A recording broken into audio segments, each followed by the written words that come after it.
3 years ago, I encountered the transforming power of this man, Jesus Christ. He changed my entire life. He changed my outlook on things.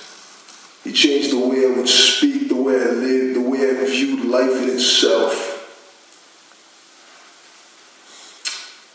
I was free from years of bondage, addiction, the pursuit of status, money.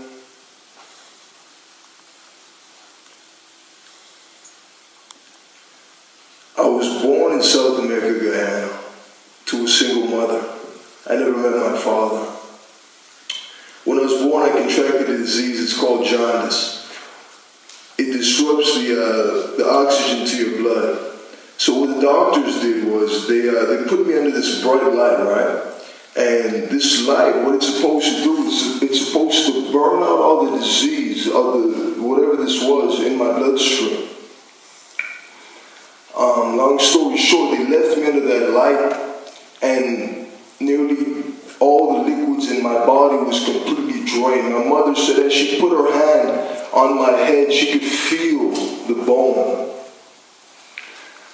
Miraculously, I survived. That was the first of many hospital visits I would have. I would always be sick. As a young child, I would always have seizures. So much so, my mother, who was a backslidden Christian, who grew up in a Hindu home, who was studying Islam at the time, she would take me to Muslim clerics, Muslim priests, and what they would do is they would take me to the imams, and they would whisper verses of the Quran into my ear, hoping that this would heal me, but nothing would work. My grandmother, who was Hindu at the time, she would go to the astrologers, the Hindu astrologers, and they would inquire and see what was wrong, if they could do anything. And as they would open up the books and they would align my stars, this man looked at my grandmother. This is my first birthday. He looked at my grandmother and he said, "Your son's not going to live past the age of 18. In a place of desperation, my uncle invited my mother to a crusade that was being held in the village. And as my mom walked into that church, as quickly as she walked in, the first thing that came to her mind was, what is she doing here? Jesus is just a prophet. Right before she was about to leave and exit through those doors, the man stops. The man that's preaching, he stops and he says, I don't know who I'm talking to, but Jesus Christ, he's not just a good man. He's not just a prophet. He's the Son of the living God. And those words, it just took hold of my mom. She went home, actually. And she opened up a Bible. And as she opened that Bible, it turned to Deuteronomy 30, verse 19. And it simply read this: Today I call heaven and earth before you as a witness that I lay before you life and death, a blessing and a curse. Choose me that you and your offspring may live. In that instance, my mother rededicated her life to Jesus Christ. And ever since then, that was the last time I was in that hospital. Glory to God.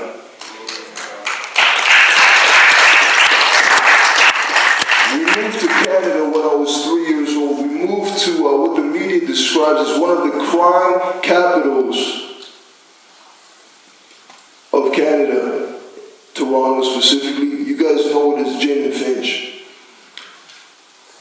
Growing up in Jane and Finch at a very young age, the culture that that poverty gives to the society that surrounds it quickly became part of my lifestyle. At a very young age, I got involved with drugs, sex, the wrong crowd. As I entered high school, my mother was a praying woman, but as I entered high school, everything took a dramatic turn. I found myself in relationship after relationship to a point where I was almost addicted to relationships.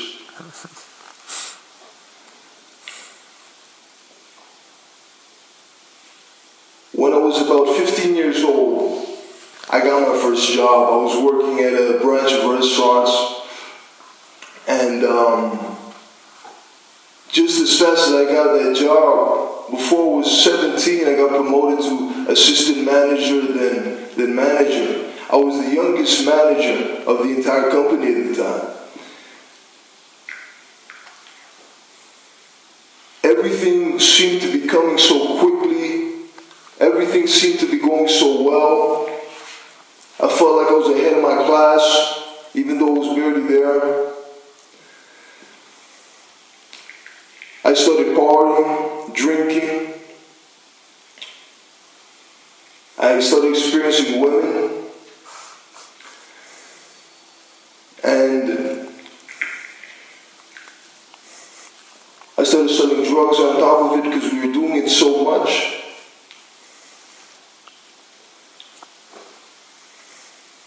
And I thought I had it made. I was 17 years old. I could have everything a 17-year-old wanted. I had a car. I had a beautiful girlfriend at the time. And I thought I figured everything out. I remember on my days off driving to Niagara Falls, blowing hundreds of dollars at the casino. False ID, obviously. And coming home 3, 4 in the morning, not even remembering how I got home. And this to me was life. This was fun.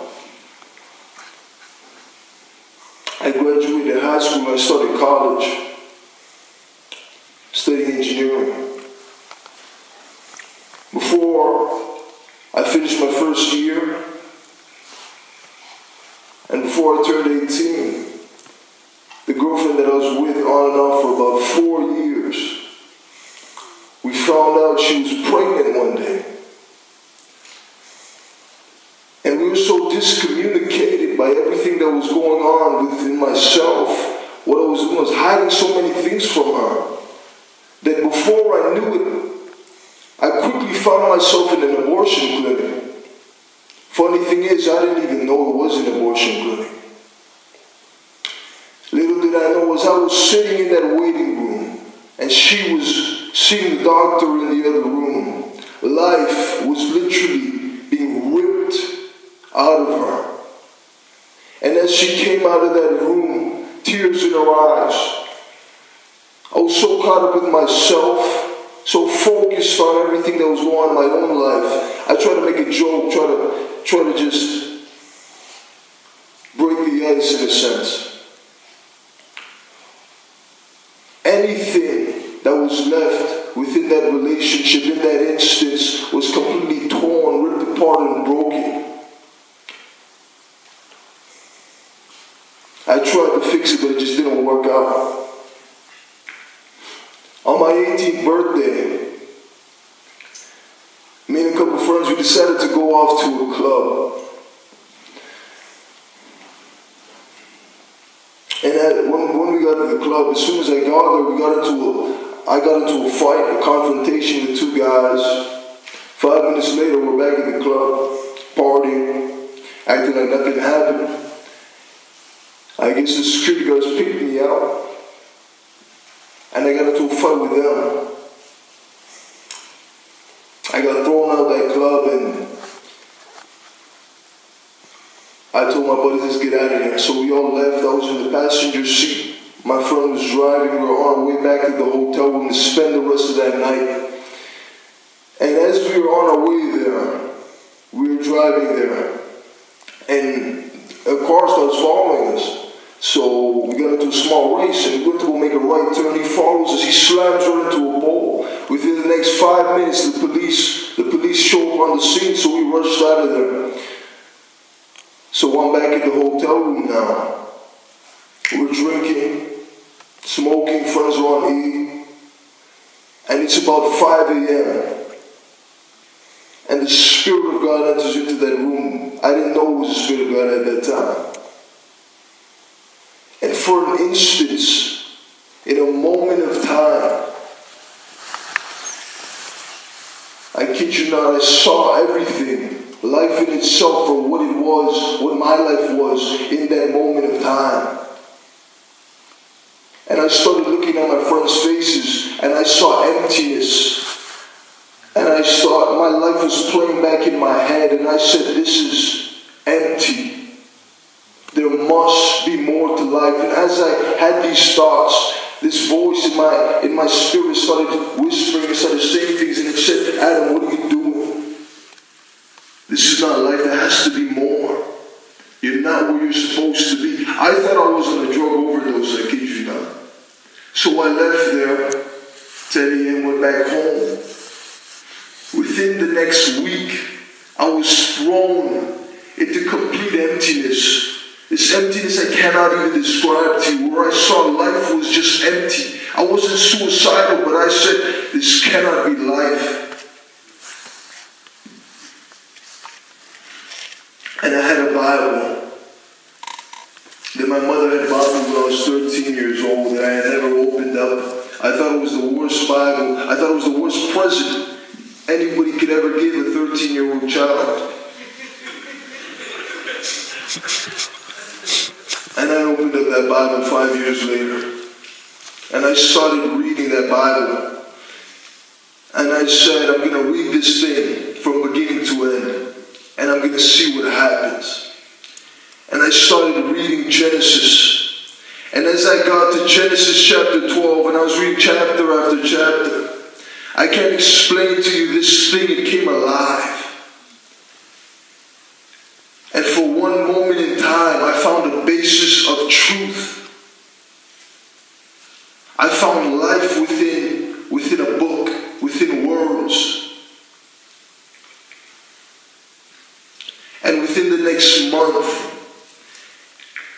every single addiction that I had was radically dropped.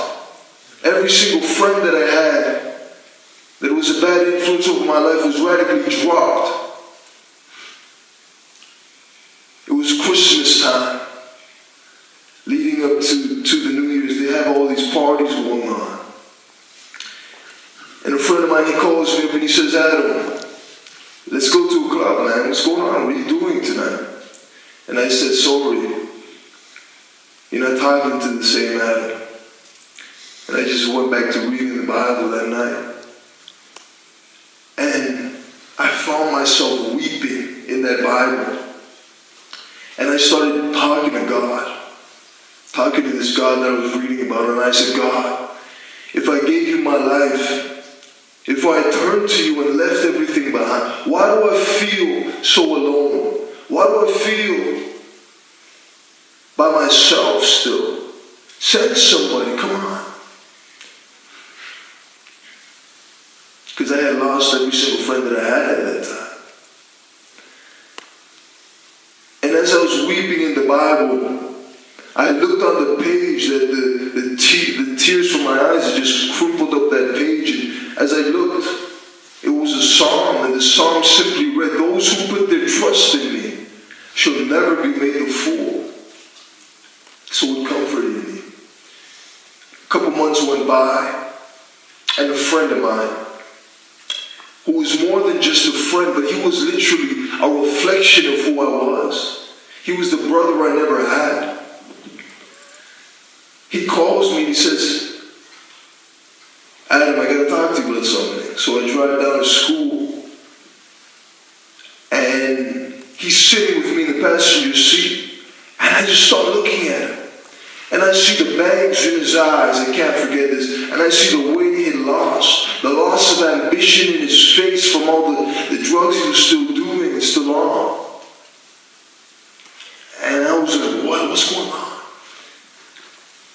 lifts up his hat, the hat he was wearing, and I see some cuts on his head.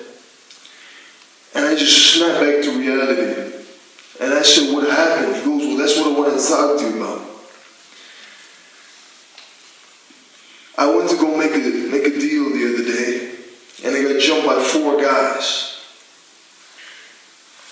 I got stabbed twice in my leg and once in my arm. And I left there shocked. And I realized that this Jesus who I had encountered brought me freedom from the bondage that I was in. He presented me with the way out. And within him I found purpose. I found the meaning of everything that I was looking for. A man says this: I was just an empty seed, a fetus, but when the Trinity's entity entered me, I became a reborn man with a reborn identity. And that's my testimony to you guys.